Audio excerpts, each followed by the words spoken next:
Speaking of hot, climate change. How about that transition? That's Y'all what like how I turned me did on. that?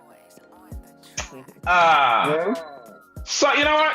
All right. So climate change to me, it's one of those things that is it's very hard to get people to care about, right? Even though the effects are all around us, but people kind of think that it's something that only scientists and tree huggers, only them should care about.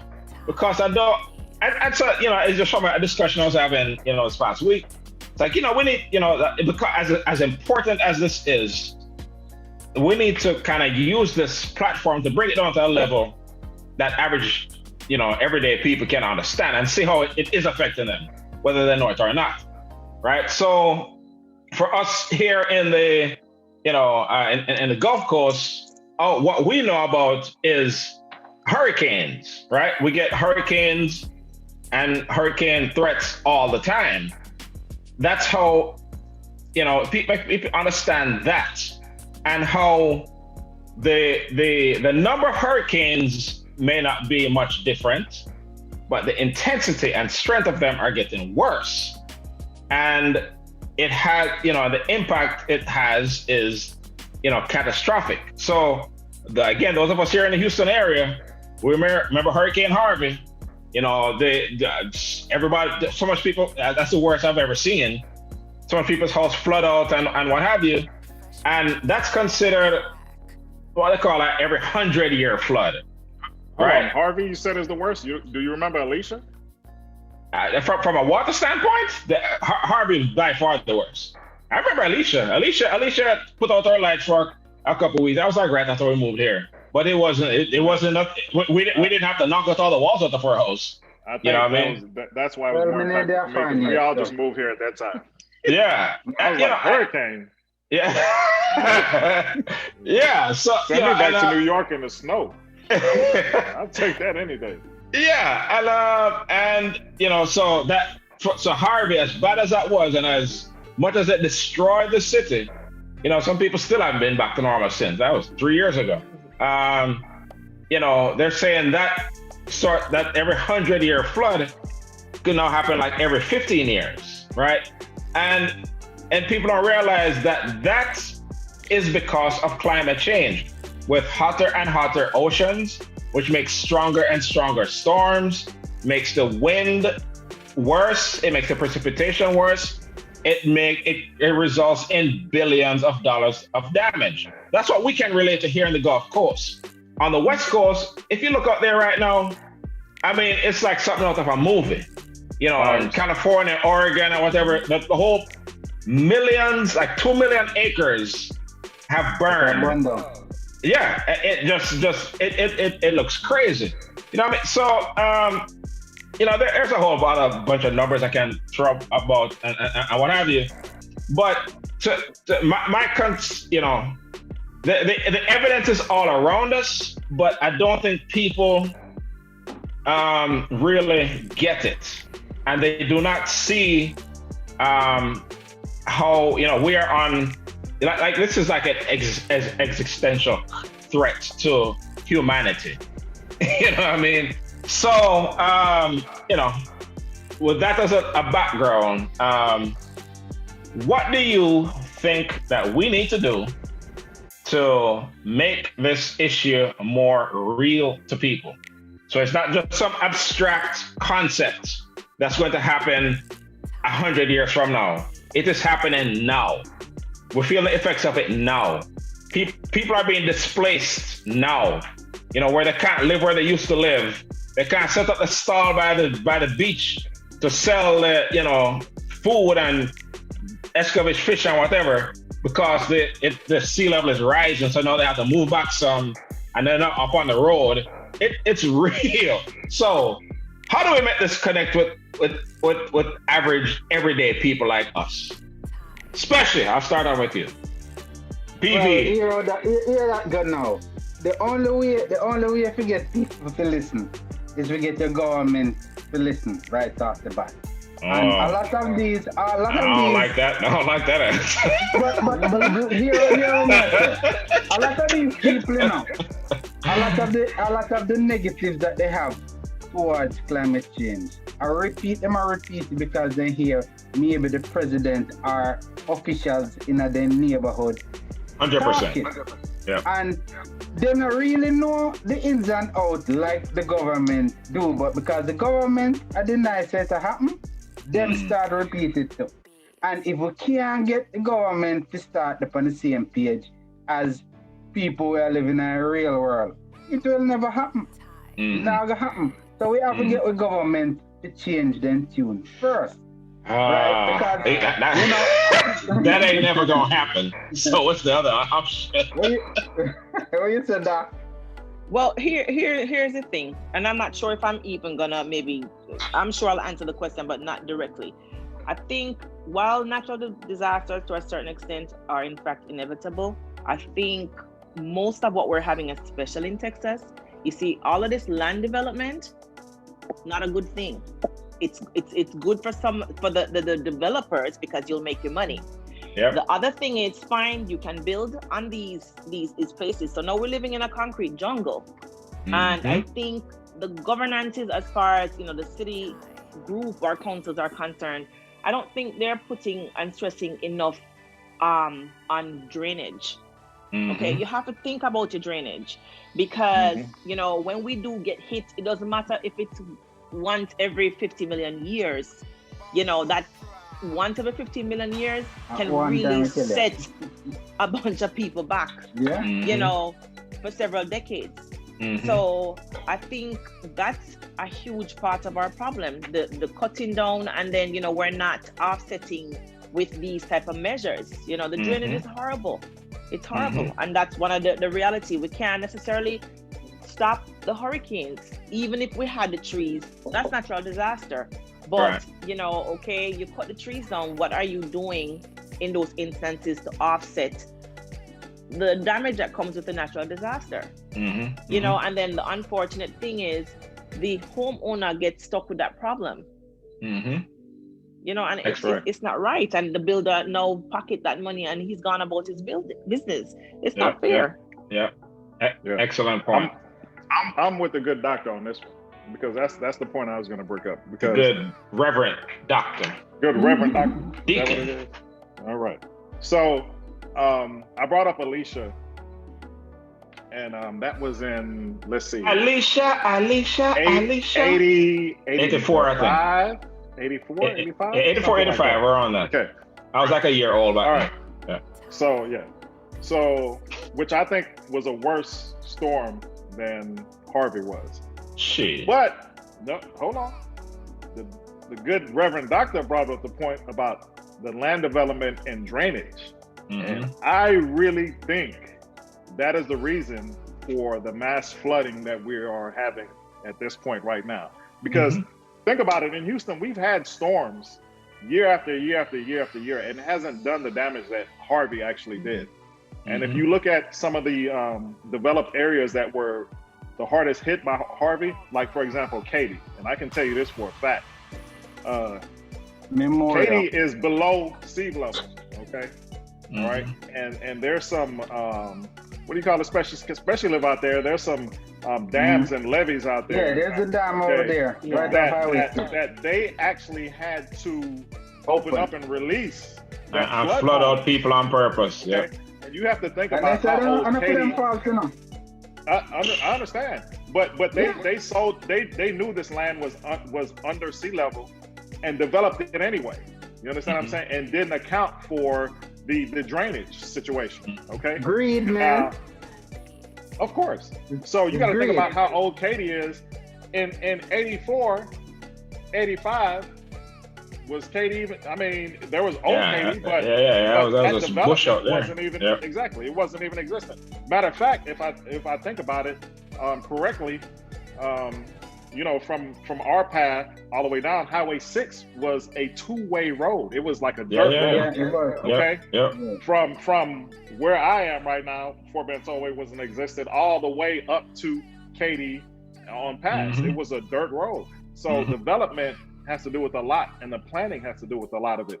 But the only way we're going to actually bring it to ahead for everyday people to actually realize, okay, this is a threat, is to make it relatable to them. Okay, the news does a great job of diverting this. Okay, so as a people and as an educated people, we have to do our own research and look at things for what they are. Okay, we turn on the news and they're gonna program us. They're gonna tell us what they want us to know. Okay, we could do our research ourselves and look at the situation and say, hold up, this not adding up. We had a storm this year. We had a storm this year. We had a storm this year. Same amount of rain. Okay, same number of days.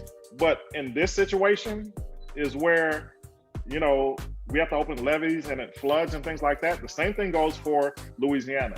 Oh my gosh.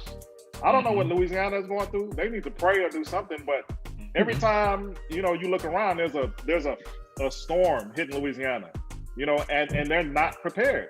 Now, how many times do we have to go through this for, you know, not being prepared in order, you know, for the government to say, okay, these are the contingency plans we have to actually put in place, you know, in order to keep our people safe. So again, it has to be something that's relatable to us, so we can actually go to the polls and say, hey, okay, what do you stand for? Okay, what are you going to do when you get in office? Okay, because it all goes to the people that we elect in office, you know, because we actually want them to mirror the views that we have. So again, I mean, I could go on, but yeah, I mean, those are excellent points, and Tex and Doc hit on a couple things that are really central to this argument.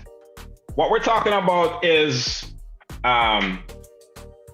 economic benefit, short-term economic benefits versus environmental and long-term greater good concerns, right? So, Doc, you chip out. All right. So basically, when we talk about like development, and that's really, you know, when you follow the way that policies are made or not made or fought against, follow the money, right? So when you talk about development, you know, we want, even though environmental, we know you shouldn't build here, you know, if you get enough money from somebody, some developers or developer association, that you want to cut down those trees and build there, then they're going to build there, right? And so there's something. Let me just add something a little bit to what you're saying. Hey man, can I finish my point? No, I'm just going to add something that you can continue. Let me talk, man. Right below, let me just add something. You see, right below the levees there on Highway 6, I don't know how anybody got permission to develop a subdivision down there. Well, you know how. Building a subdivision right below the reservoir. Follow the money. Right. Look, so all of this ties into money, right? So from a development standpoint, there's that. And also, much bigger than development is the fossil fuel industry. You know, here in Houston, we know that bankrolls the whole city. Hey, And we know. Don't touch oil. That's what I'm saying. Don't touch oil. Let me tell you something. You will disappear. That's what I'm saying. And I can't even go there. But you know, but it's like, you know, we have to touch it, right? Because it is central to the issue. It is, and it's not. And a large part of this is because of the burning of fossil fuels, right? You know, gas, you know, oil. It makes our oceans warmer. It goes up in the atmosphere, makes our ocean. I'm not a climatologist, but I read up enough about this to understand, you know, the burn of it, you know, the carbon dioxide in the atmosphere, and it makes our planet hotter. It makes glaciers melt. You know, it makes our sea levels rise. You know, all that. It's a cyclical thing. And so that is something, you know, of course, oil, it's here to stay, but we need to reduce our dependence on it. And so if you think about the hundreds of billions of dollars tied up into that, those people are going to fight you like hell to keep their short-term gains. You know, and look, I understand. We're here in Houston. Oil and gas is central to the economy here in Houston, and you know, and it's central to the world economy. But you know, we need to balance this thing because you know it has an impact. So when we talk about other ways, you know, if somebody like, and you know, so as you talk about money, when you have a lot of these alternative energy patents that somebody may come up with, you know, to be able to fuel a car by wind or whatever, you know, something like that. These oil and gas companies with their hundreds of billions of dollars will buy this patent and just sit on it and just bury it. Shut it down. Shut it down. I just said you will disappear. That's what I'm saying. You know, so you know, what we have, and again, with the subject being how we bring it to a level to connect with people. Talk about the person who works offshore on an oil rig or what have you. Yes, those jobs are very important, but we have other ways, you know, to provide jobs for people within that in energy sector as well. Building wind turbines, building solar panels, and these means of generating energy have less of an impact on our environment. But again, these things are hard. So so for somebody who, let's say, got laid off from a job in the oil sector, now for them they need a job to feed their family. Period. Nothing else matters. I'm not thinking about in the long term sea levels and all. I'm trying to pay bills, right? If we can make it connect that also you can you have so it's not just about the environment. There are a lot of economic benefits to being involved in this industry and building wind turbines and solar panels and what have you. So those are the things that we have to make connect with people, right? From a job opportunity standpoint, getting people to understand it there, and also to realize the harm to their lives and their future. When I hear people talk a lot about the kids and we need to leave a good environment, planet for our kids. But most people, they can't think that far, right? You're just trying to pay bills right now, So if we need to make it connect with where people live right now, their situation right now, their house getting flooded out right now. Something like 40% of the U.S. population, where their homes are right now, are in low-lying areas where, as the seas continue to rise, it's in another a few decades they're going to be displaced. Like, think about that. Damn near half the population of the country where they live right now, as we continue on this trajectory with glaciers melting all over, sea levels rising, it's going to have an impact and people are being displaced. You know what I mean? So right. We just have to make it connect to people. The people on Facebook are actually chiming in. So let me read some of these comments. What I'm saying right here. So our boy Richard Royal says the government is controlling the here he comes. He's actually jumping on. So I'll let him Sharon Williams is talking about the good doctor. She says she agrees with the good doctor. She says there's no replanting of trees and no mitigation plans, which is true.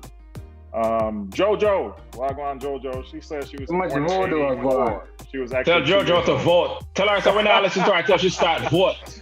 She was actually 2 in 84. Oh gosh. Your comments are irrelevant until you start voting, JoJo. Louisiana needs to get it together, but let in Richard Ross so he can say his piece. I let him in. Mind you, people kind of slow, so it take a while for him to load. Yo, cool. Can't say that, Yeah, I want him to talk about this government controlling the weather thing because I'm curious to see. What is this? This sounds like some Trump conspiracies. Yeah, I want to hear it. So Jojo said then there's too much voodoo down Louisiana. They say Louisiana got too much going on. But I mean, it's Sally are going wicked down there now. You know, see you. Some people don't like the way Sally, what? Y'all don't know about that. Y'all don't know about that. Y'all too young. Y'all were like a year old. Yeah, so I mean, let me tell you, first thing me done do, if I was a world boss, me I lock down the Toyota dealership. No more now sell. Right? Yeah. What are you saying, Special? No, me I say is that, you know, my granny used to say, you know, them always across the tree and a them plant the seed. So them not all of the disaster you see are going on, you know. Say that again? Them always across the tree but and them plant the seed. Right. Yeah, I'm gonna use that one. The granny I know or another one? Or the other granny?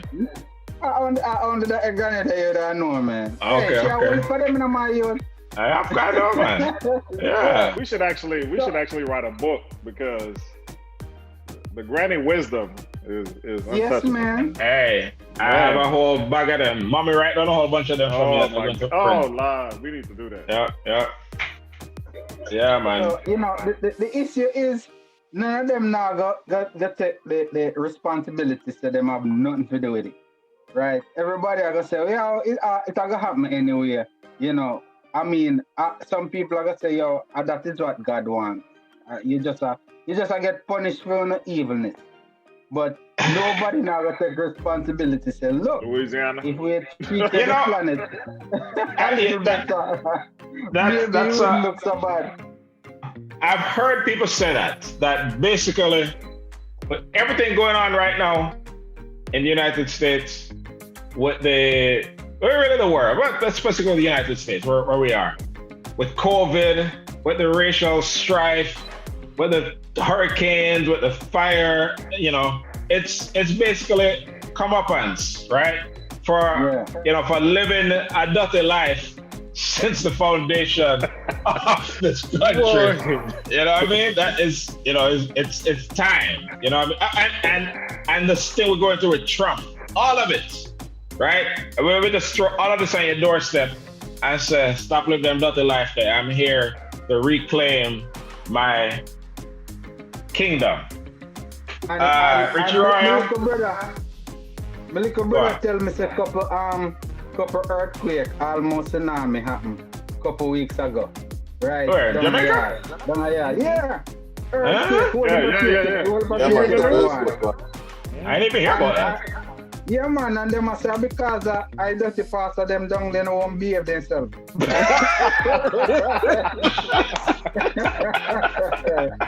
So pass of them down, they are going mad enough.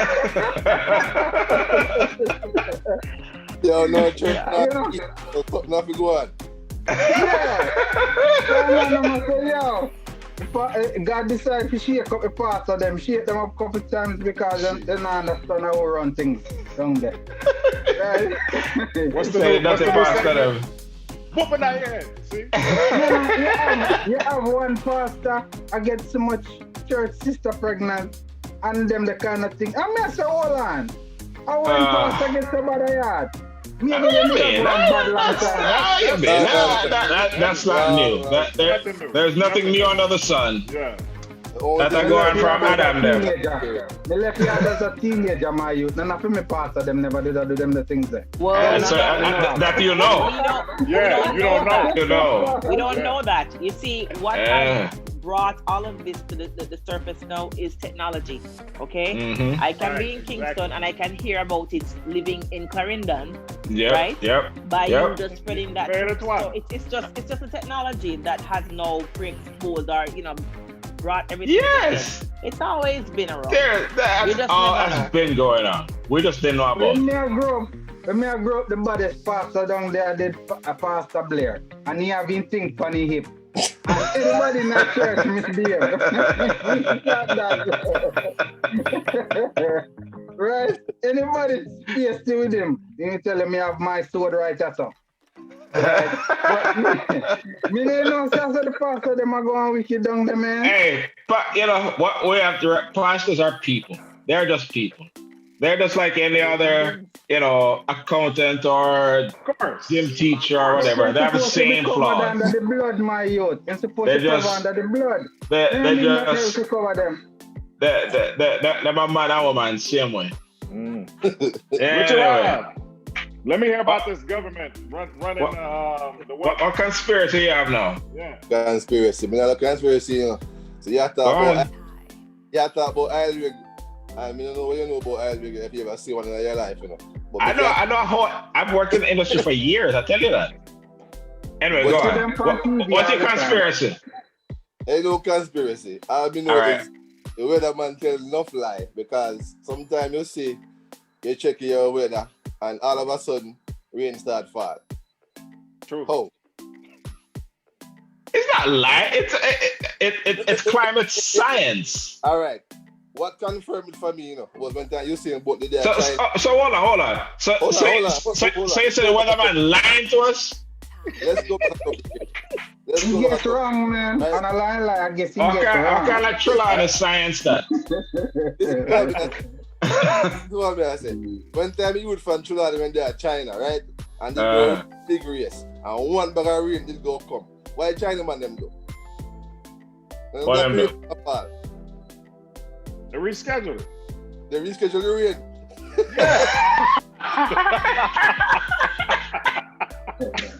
Yo, not idiot. Don't tell me, you know.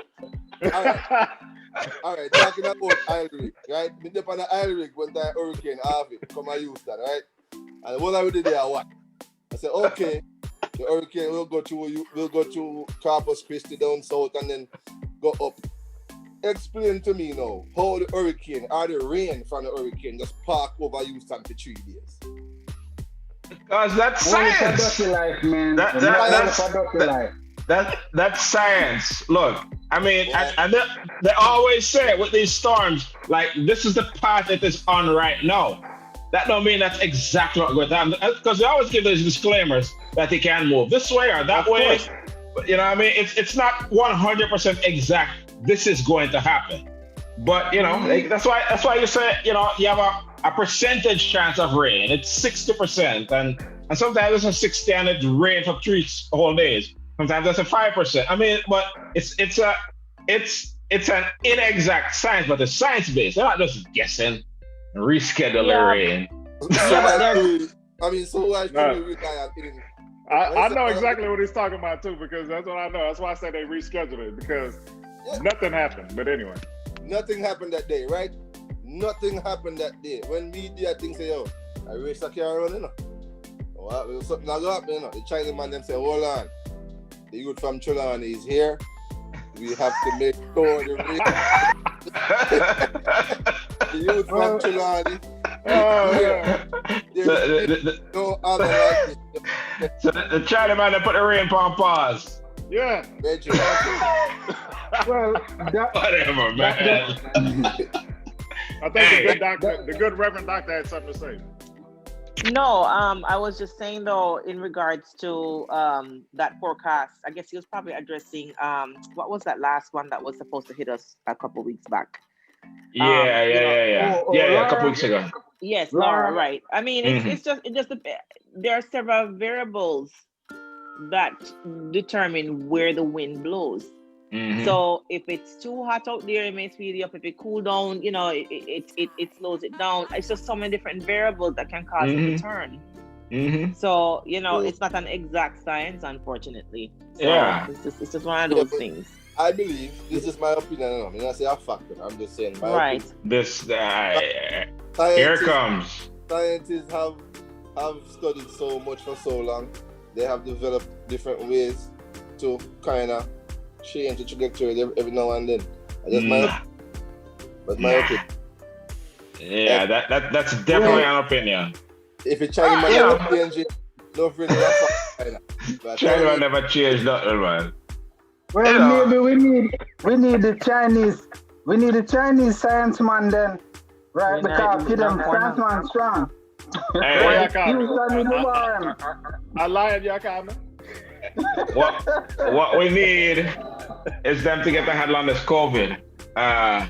Anyway, do we want to talk about the lies they're telling about that? Hey, sure. What the lies that your government telling? I know that one lie. I would like to revisit something I heard earlier about the cutting down of trees, planting them back. There is a thing called reforestation. Right.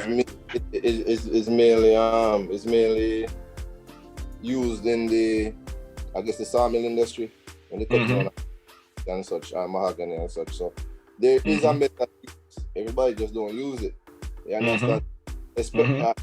Specifically, I remember about 2 years ago, the same came about in Haiti. They were cutting down so many trees in Haiti. Yeah. I can't recall what kind of tree exactly, but they were cutting down so many trees and not replanting trees. That started to have an effect. Soil erosion and all that. Yep. Exactly. So there are ways to do it. So the problem is not the reforestation or whatever that is called. Is the fact Doc, where you there? Are you sealing what I say? Where you there? I'm getting out. I'm running out of charge, so I'd rather charge up than I really. Okay, all right, go on. Yeah, go on. I'm coming back, but no, I mean, I'm not. We'll Photoshop you in. Wait until we have a better day. But I was saying that to respond to that gentleman there, the issue is not the concept of replanting; it's just not getting done. Right. Okay. Yeah. So we keep running into these issues because it's not getting done. Well, I'm a part of a new industry over the last 2 years. The sawmill industry, like lumber industry now, right? And they have laws in place that I've learned. Laws, like specifically in Louisiana, Georgia, and Alabama, they have laws to replant the trees. Laws to replant all the trees. Yeah. And it's like sectioned, and you can only cut down so many in this area and so many in that area. So they are trying to learn more, or they have learned a lot so far, to make sure they are replanting all of these trees. And then you talk about the the oil and gas industry offshore and the effects you have on the oil and gas, the effects from oil and gas on the environment. We talk about when I started in oil and gas to when I finished, is a vast difference in the amount of paperwork, procedures, and rules and restrictions that are in place. So you can only imagine what it was back in the 90s and 80s when it was really having a negative effect on the environment. So as these industries grow and they find out the negative and positive effects it have on the environment and different areas, then they make, adequate measures to they put things in place to make things better. But here's the thing: they don't do that by their own goodwill. They have to be made to do it. Absolutely, they have to be forced to do it. That's why the law of deforestation. And basically that's where a lot of the fight comes in, because that's why they always fight in regulation, right? We say, it costs all this money, but they just keep wanting to do what they've been doing. They want to keep on doing it, and whatever cost and effort, they don't want to involve in that. So if you can't pay off a politician to strike down this regulation, then that's how they get these things done. That's why. That's why we have this fight. It follow the money. In damn every conflict, follow the money. That you'll find your answer there. Yeah. And that's why they have fines. So if I violate, guess what? You just fine me. I'm not making $100 billion. You know what I mean? You just fine me. Even with the paperwork, the paperwork is there, the regulations are there, but trust me, they're still violating, unfortunately. And you get fined, and your accountant just finds a way to just write it off as some tax. Yeah, that's like finding me 5 cents. Become a predator. So on Facebook, what am I saying? The family K Rich says that men are creating clouds. So wow. Okay. Why you always come with them fucker there? Oh, sorry. Oh, we can't.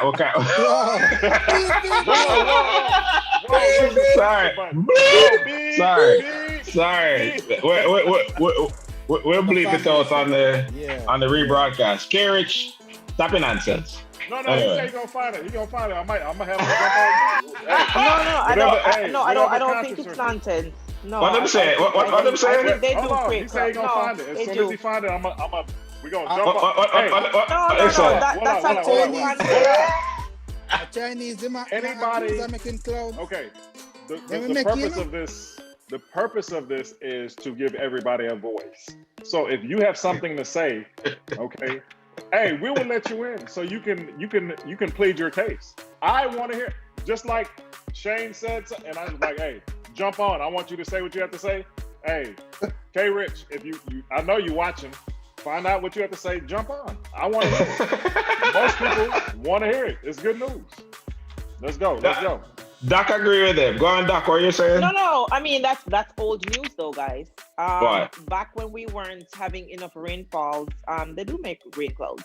That's old. It's still new. Oh, you talking about they used to do it? Yeah. Oh, yeah. What? Oh, they used to. So yeah, I mean, if he's referencing rain clouds, yes, that's. Yeah, I remember that there was something up, but it's send some planes up in the air and do something. I remember. Right. Yeah, I've heard about it. Yeah. So, but as far as just making the cloud, anyway. Well, I don't know. My hands are off that one. Anytime I say man, I make the I control the weather. So listen, me a madman then, Chris. No, I mean you're a madman from Barney. You know that. He said that. Okay. They are making a rain. All right. Okay. So let's say. Man does not control the weather. Let's not say that. Can man do some things to impact aspects of the weather? Sure. The climate change in general, a lot of that is man's activity. So we can do some things. But we don't control the weather. Right. So with that, Sharon Williams says, how can we get the buy-in from the masses to do their part to reforestation? So how can we do that? Everybody has to volunteer every Saturday and plant one tree. Yeah, so that's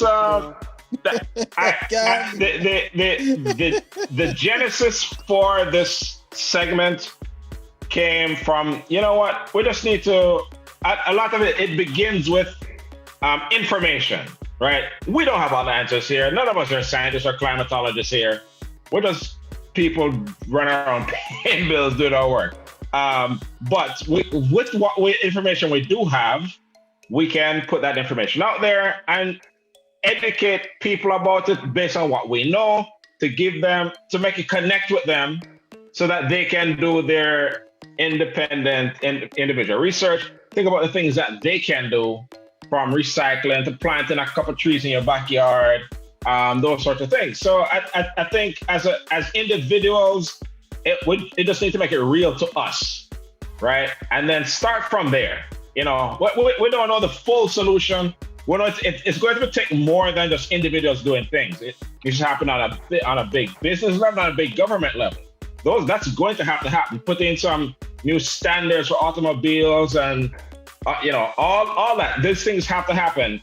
But I think the more educated we are as individuals on it, then we can look into things that we can do, right? And just start recycling your own house, right? It's up throwing away your Heineken bottle with your chicken bone in the same bag and it just go in the same place. You know what I mean? As an Don't example. drink no more coconut water. How about that? Oh, come on now. Yeah, madman. Hey, coconut water, boy. Coconut water? Sure. Hey. All day, every day. Hey. You know how important coconut water is? Hey, I'm trying to educate the people. Hey. Coconut water is awesome. You got that Man. Lobito coconut water. Them people that we drink most of the coconut water, them a cost most of the coconut tree them for dead off, You know what I mean? Them drink too much coconut water. It's like I used to drinking coconut water out of the can so much in the past few years. So I was in Jamaica the other day and actually drank the coconut out of the coconut. It's like some whole different thing. I forgot just how good that tastes. Just straight out of the coconut. Yeah. I've heard a controversy now. I've heard a controversy with the coconut water. Is them people that we are drinking with the straw. Them are further kill the planet. But the plastic straw. Oh, the plastic straw. Fire upon them. No problem. So, if you're going to drink your coconut water, load the straw, man. Yeah, load the straw. Yeah. Okay. Anyway,